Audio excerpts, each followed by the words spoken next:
नमस्कार, मी डॉक्टर प्रवीण कुमार देवरे, जिल्हाधिकारी बुलढाणा जिल्ह्यातील सर्व शेतकरी बांधव आणि भगिनींना माझी नम्र विनंती आहे. बुलढाणा जिल्ह्यामध्ये जिल्हाधिकारी कार्यालयामार्फत जेवढे पेट्रोल पंप आहेत त्या सर्व पेट्रोल पंप धारकांच्या आणि कंपनी पुरवठा करणाऱ्या कंपनींच्या आम्ही संपर्कात आहोत. आपल्या जिल्ह्यामध्ये मोठ्या प्रमाणामध्ये जेवढे आवश्यक आहे तेवढं पेट्रोल आणि डिझेल अवेलेबल आहे. कालच आम्ही माननीय पालकमंत्री महोदयांच्या मार्गदर्शनाखाली एक प्रेस नोट इश्यू केली होती.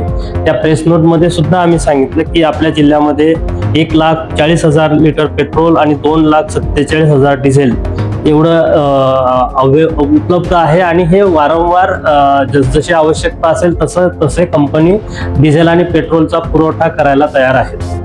आता ज्या पेट्रोल पंपावर शेतकरी बांधवांनी गर्दी केलेली आहे किंवा ज्या पेट्रोल पंपावर डिझेल पेट्रोल संपलेलं आहे त्या ठिकाणी तातडीने पेट्रोल आणि डिझेल उपलब्ध करून देण्याची आम्ही दक्षता घेत आहोत. सर्वांना माझी नम्र विनंती राहील की आपण पेट्रोल पंपावर आणि डिझेल मागणीसाठीचा जो आपल्याला कालावधी लागणार आहे त्या कालावधीमध्ये शांततेने डिझेल आणि पेट्रोल घ्यावे आणि कंपनीच्या आणि पेट्रोल पंपाच्या लोकांना, तहसील कार्यालयाच्या लोकांना, पोलीस प्रशासनाला सहकार्य करावे.